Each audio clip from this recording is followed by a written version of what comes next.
Hi, everyone. Welcome back to the Magic of Painting. I'm your host, Linda Riesenberg Fisler, and today we're going to talk about the many ways that you can build the foundation of your painting. What you're looking at right now is my black and white painting, underpainting, if you want to call it that, of a scene that I'm very familiar with here in the Blue Ridge Mountains. And that's a sunset over the many ridges of the Blue Ridge. If you've ever been on the Blue Ridge Parkway and in the evening, any time of day, really, you can see all of these ridges, tens, 20 ridges in the distance as you're driving along the parkway.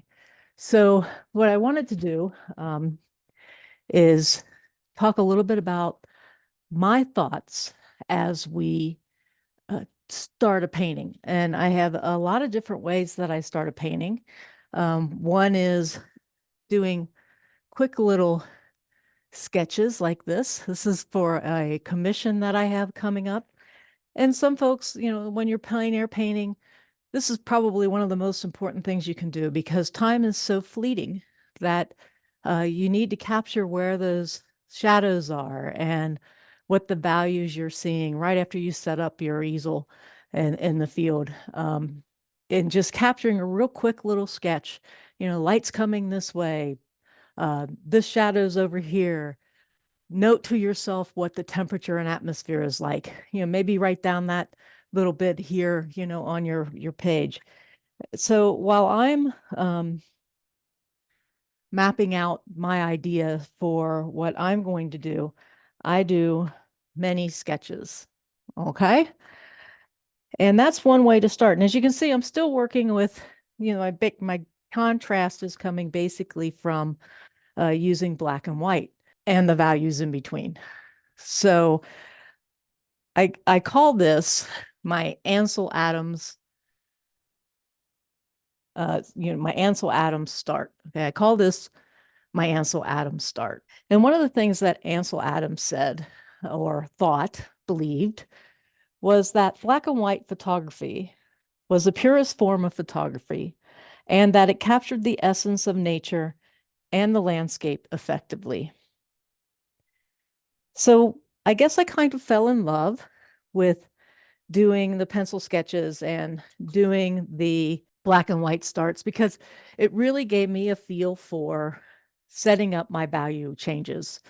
Um, Here, for example, I have a little lighter value going into a medium value with a darker value behind it.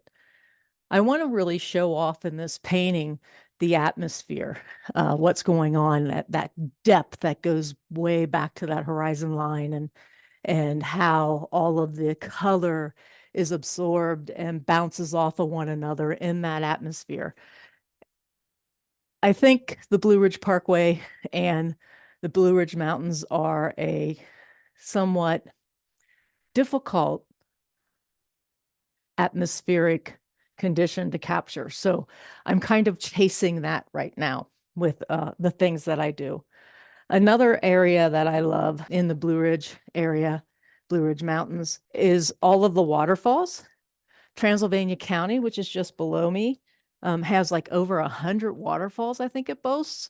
So again, chasing those waterfalls are something of interest to me. All of the different beautiful scenes that you can get to. You really need to come down and visit Asheville and visit this area. A lot of people do, but it is a really magical place. So another start that I have, this is a photograph.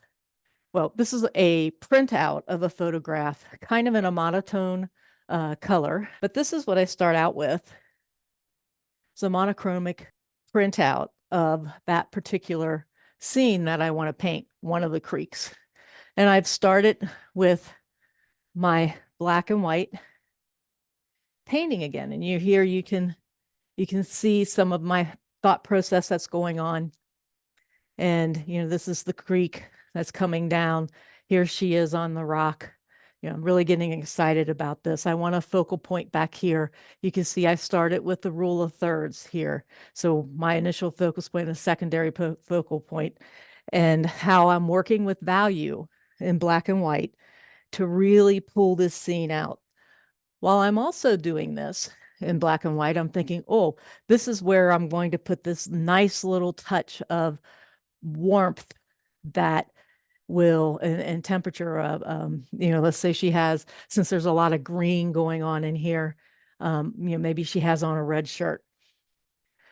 I have no idea in the original photograph if she had a red shirt on. Something tells me she had more of like a white jacket or something. But I'm going to change it to red. So never let your photographs determine what you're going to do.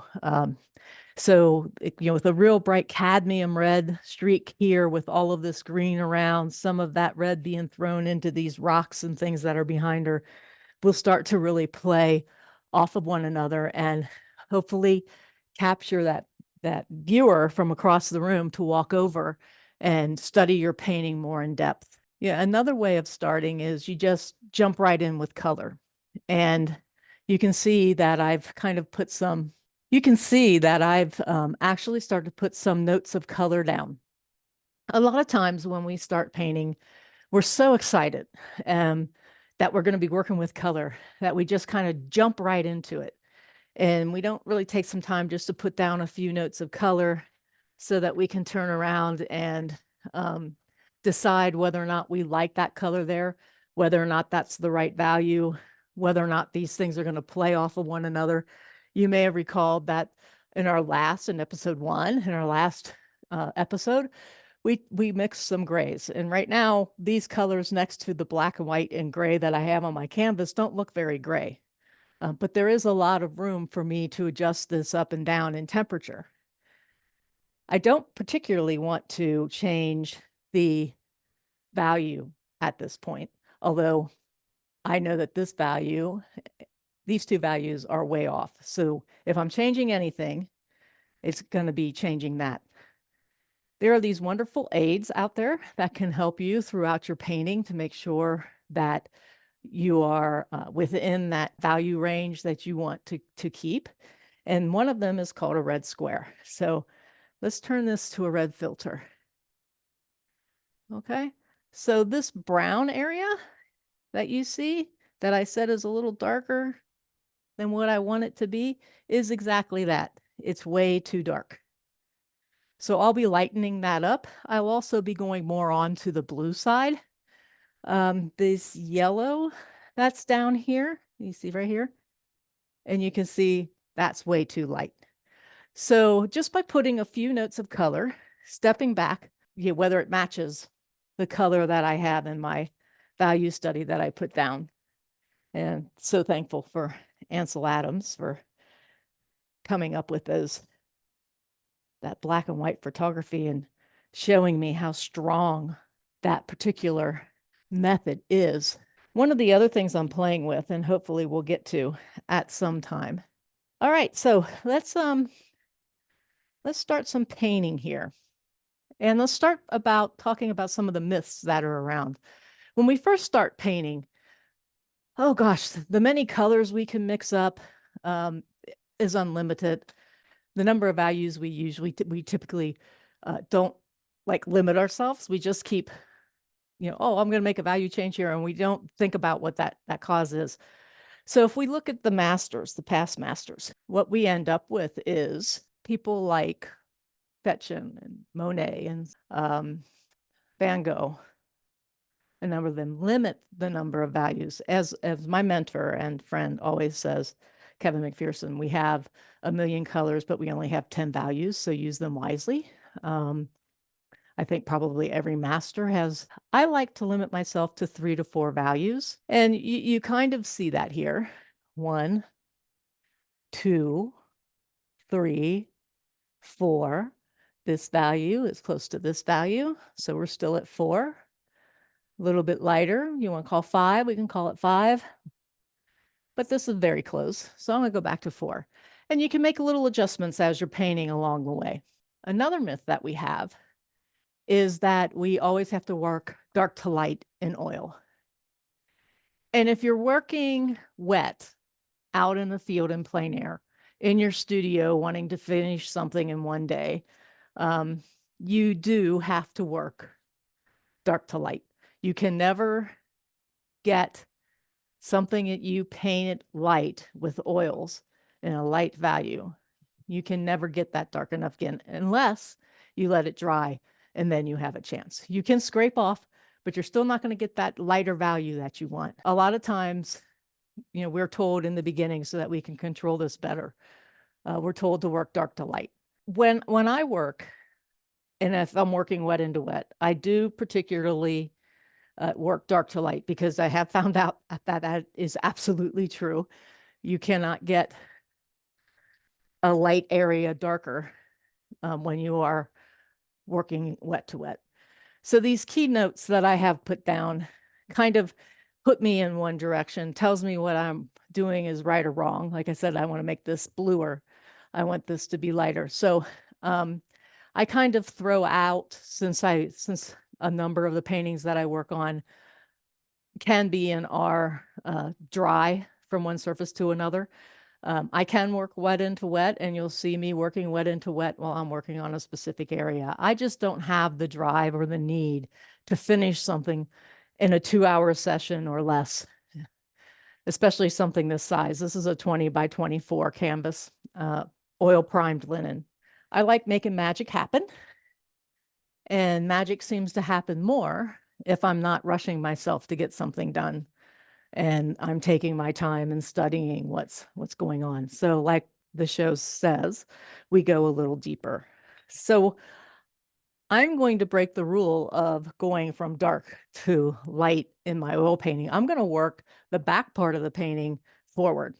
So that'll get you going, won't it? So we talked about the blue of the Blue Ridge mountain range in the back, and at night that and in the evening, which is what I'm painting here, the blues kind of gray out. So I'm going to mix up a very light blue gray. I'm going to put in a touch of cadmium because I want to gray it down. Throw in a little bit of cad yellow deep, some white for that back ridge. And we're going to paint with palette knives. And my producer has asked that I talk about some of the palette knife strokes that I will make. So we'll talk about that as well. There's one thing about when you're adding white to a color, you don't want it to get chalky. You want the color to come through. And we talked on the last show about how all the flora and fauna produce this bluish haze that hangs above our deciduous forests. Depending on the elevation that you're at, you get into more conifers, but a lot of the Smokies is deciduous, so it's more a blue-green than it is just green. Okay, this is a color that I like very much. And you can see this value versus this value and how much lighter it is. So if you're unsure, you take your little red square and you look through the red square, and that is very much on value, more than that is. So let me hold this up. You can see I use this a lot because I have paint all over it. You can see I use this a lot because I have paint all over it. This guy right here, doot, that guy right there disappears. That means that I am at the value I want to be at. Let's find the palette knives that I'm going to use. So I'll probably use a couple palette knives. I guess I should tell you the story about brushes and why I actually got into painting with palette knives. Here are my brushes, and I have more of those. I use an old coffee can to keep them in. Some are Rosemary and Company, some are Kelvin, I think is one of them. Some old Grand Prix silver brushes. But so I started painting with brushes, but I found that I was struggling a lot with it, and I wanted to see what would happen if I used palette knives. And I came to love palette knives very quickly, and I can do just about anything I want with these palette knives.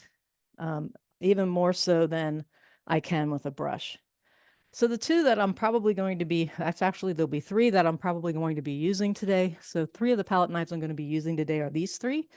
This covers a lot of space, allows for nice blending and reflection type things in water. I use this one a lot for like ponds and different things like that. And these two I use for laying in the color that I want. And then this one really works for finishing touches while we're at it. This one is great for a sharp edged line that I want to put in and pulling down ridges and things. And this one is the same thing, just a different shape. Okay, so let's get started. Let's throw some paint. Let's have some magic happen. Let's throw some paint down. I'm going to start by getting rid of this value here and that color there. And you can see there's this little area that I want to show as kind of the shadow area of a ridge in the mountain. And I'll blend that in. You'll see how I can blend with the palette knife. This is just a straight down middle value stroke there, and already liking it. So I told you I wanted some lighter bluish color way back here in the distance.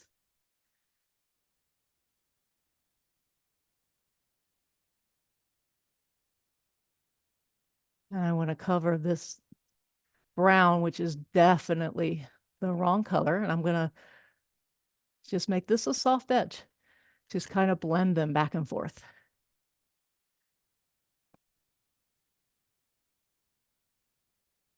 I'm going to put a little more up there just to cover this little bit here.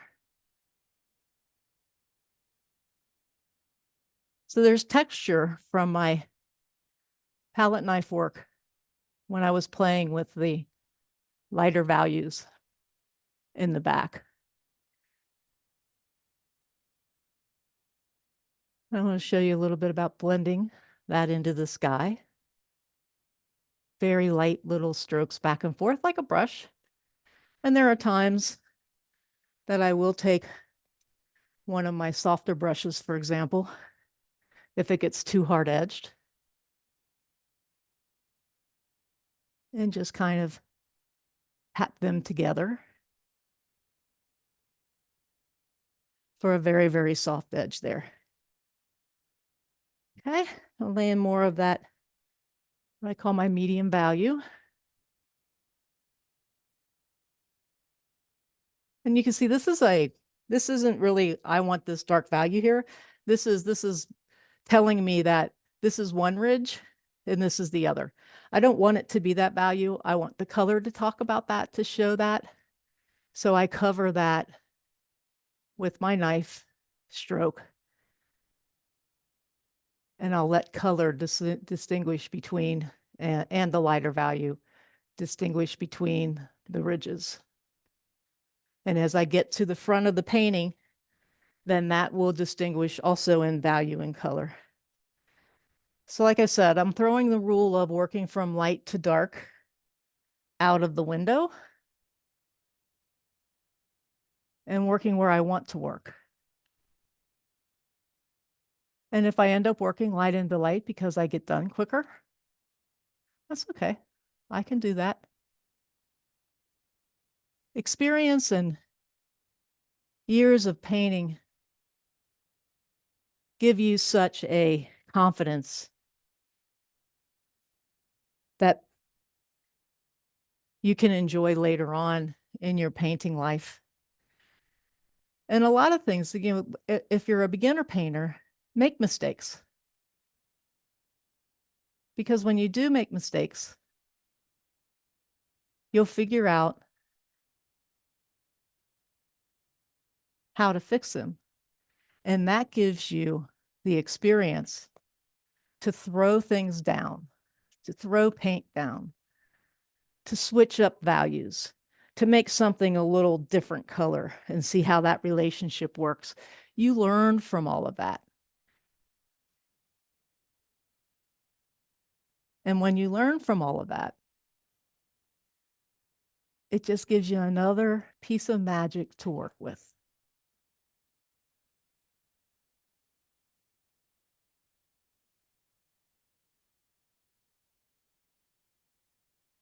So without changing the value, I want to make sure that everybody knows this is a bit of a ridge here. So what I'm going to do is I want to change the color of that.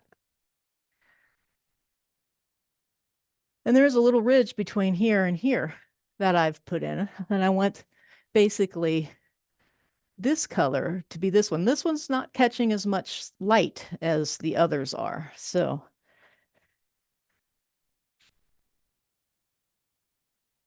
what I want to do is I want to kind of go and make that just a very light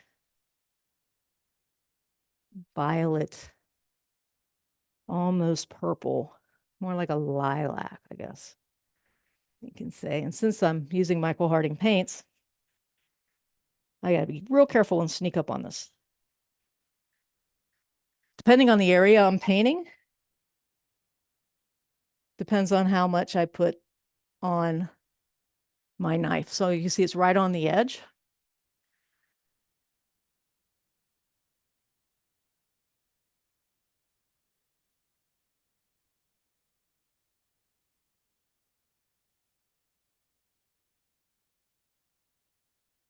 And that purple's more on the red side. It is the same value as that greenish color that I have there, but plays off very nicely. I'll throw this in here in a couple different places just to add some interest, really. Direct the eye.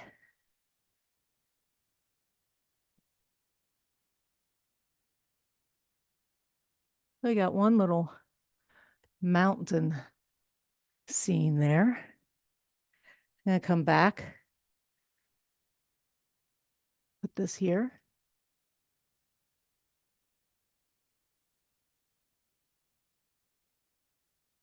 So we get another feeling of a ridge there.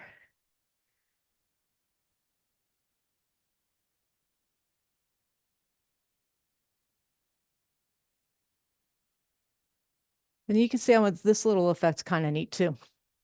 So I pushed this, and this paint texture is just sitting up and creating its own little shadow. And I love that. So I'm going to leave it. I love the thought of that being just a little peak that's putting off a little bit of a shadow. You can see right here how that's happening. I may do that again here if I get enough paint on my on my knife.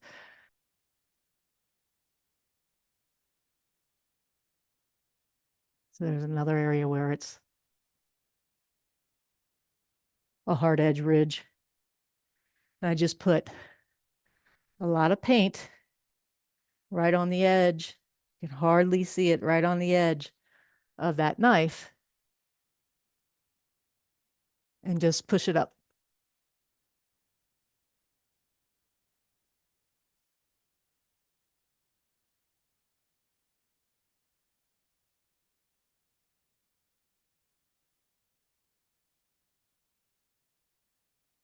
I want to distinguish this ridge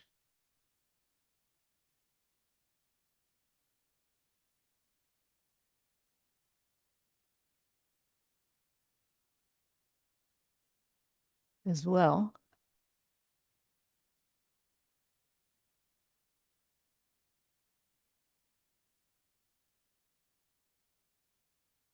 So I'm just taking the different directions with my knife, creating, it's almost like icing a cake.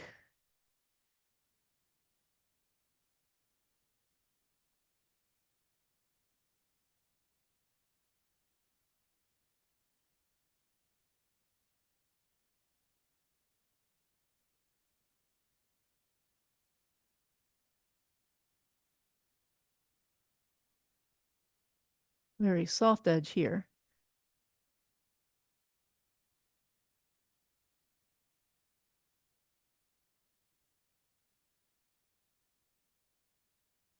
Make a soft edge here.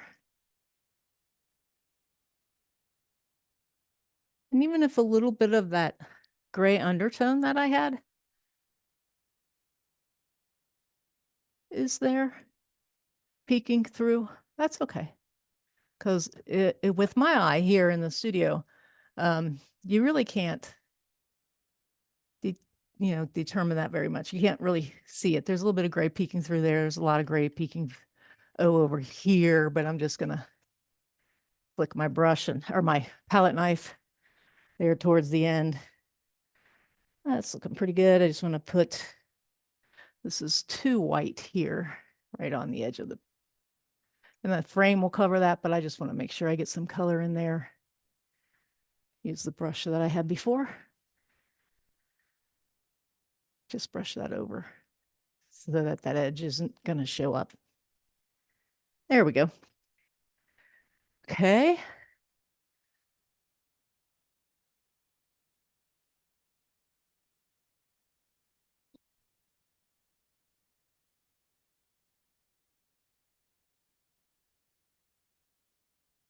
What I want to do is check a color here. That's slightly darker. I'm going to make it just a tad bit bluer.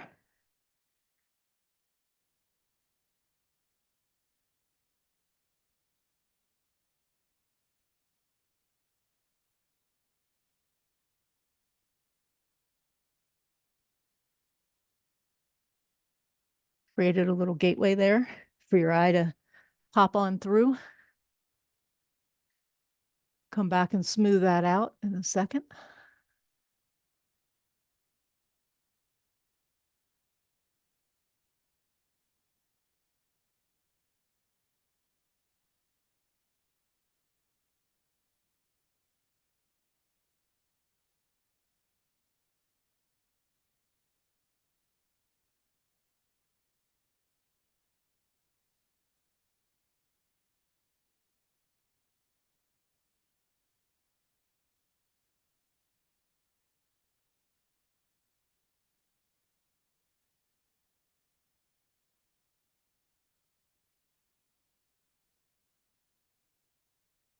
There's this, you probably hear me talk about this way too much, but there's this stuff called inversion. Happens more in the morning.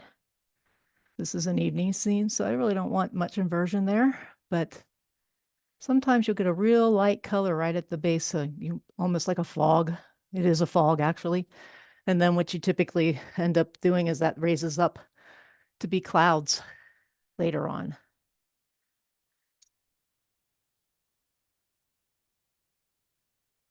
So I want to leave a little bit of a gateway here so that your eye can pop back down. Take this main ridge back over here.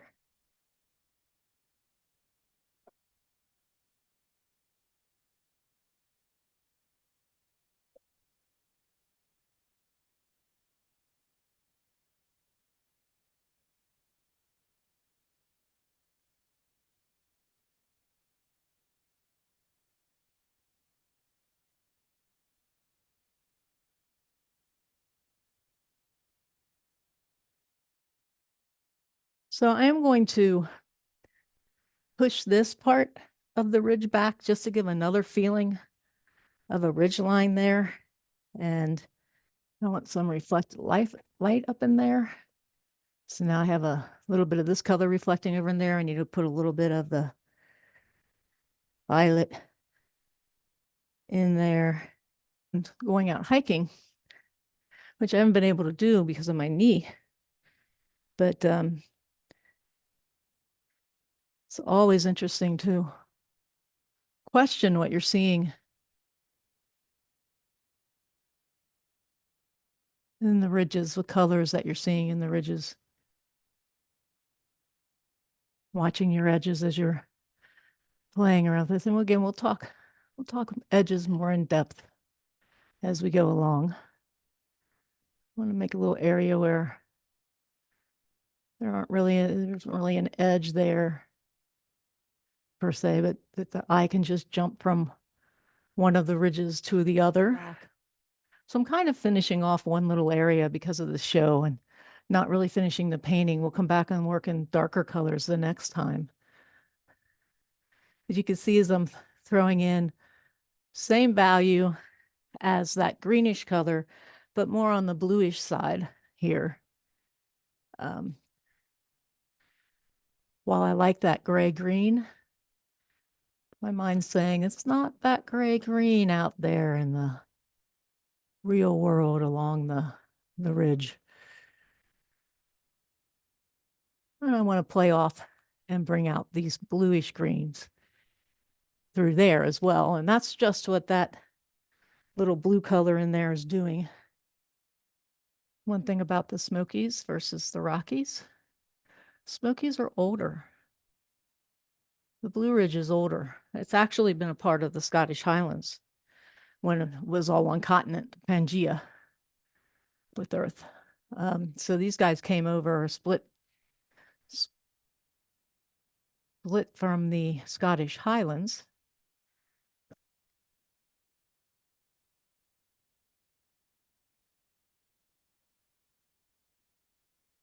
I like his way he's peeking up there. I think that's cute. So yeah, they were a part of the Scottish Highlands. And you get out by Black Balsam and other areas like that. You very much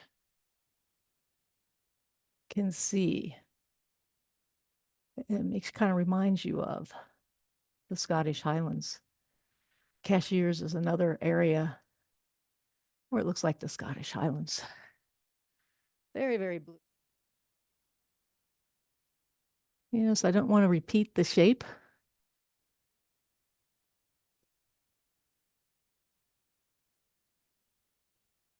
Here.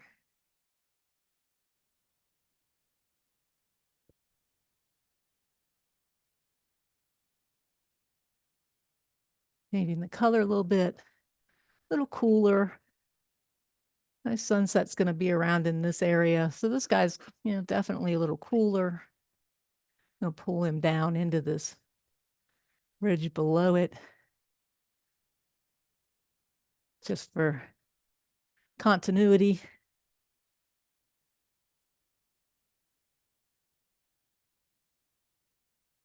Very much working on the light side at the beginning of the painting. This guy here is a little bit darker than I wanted him to be.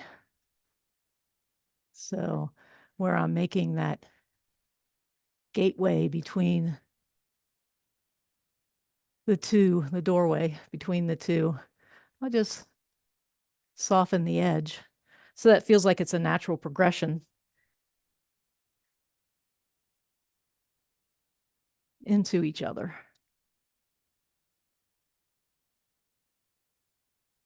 Sometimes the eye doesn't distinguish between the ridges when you're up there unless you really squint. See that half step of change in value. You may ask, do I ever take black and white pictures? Maybe that would be like remove one step or something in my process. And you can tell I changed it, as I said in the beginning, to a monochrome type painting or photograph, a monochrome type photograph. But I don't just go out and do black and white photography. I'll leave that to Ansel Adams. He's much better at photography than I ever will be.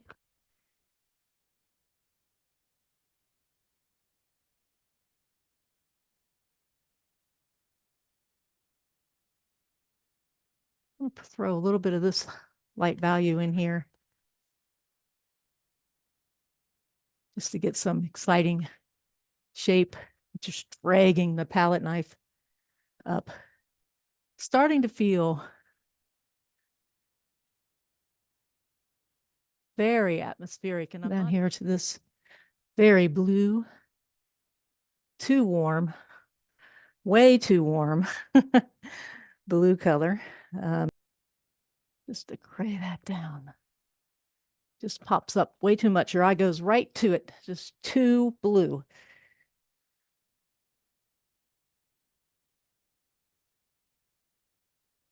Like I said, as much as that was a pretty color, just wasn't fitting right. And it was playing well off of this, but that color is not going to be there either. So,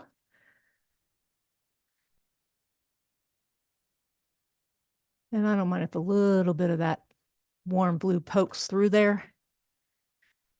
There it goes. Now it looks like it fits there. I come back with just a little bit of that warm blue again. Back and forth, back and forth. That's part of painting, right?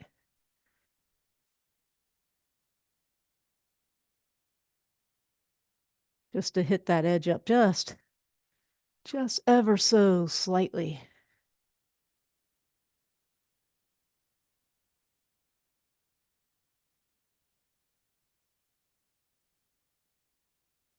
There we go. This is going to do it right there. Let's take another bit of that. There we go. Right there. Perfect. So I like to keep these, as my producer is telling me in my ear, I like to keep these about 25 to 30 minutes long with some editing. I think we've got that. So come back next time and you'll see me playing around with the sky back here. The other here. Already setting up is a gorgeous painting. I only have 30 some minutes into this. So tune in next time. We'll play around with the sky up here, these clouds that I have here, the softness between the two, using the brushes or the knives to make a nice soft edge.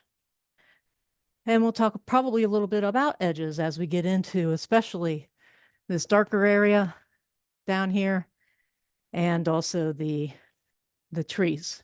We'll probably talk a little bit about John Carlson's idea of the different planes that we have in a painting. Thanks for tuning in. I'm your host, Linda Riesenberg Fisler. If you have any questions, drop me a note. You can do that via the community page on Art Chat TV YouTube channel. And while you're here, please hit subscribe. Go create some magic in your paintings. Thank you. Have a great day.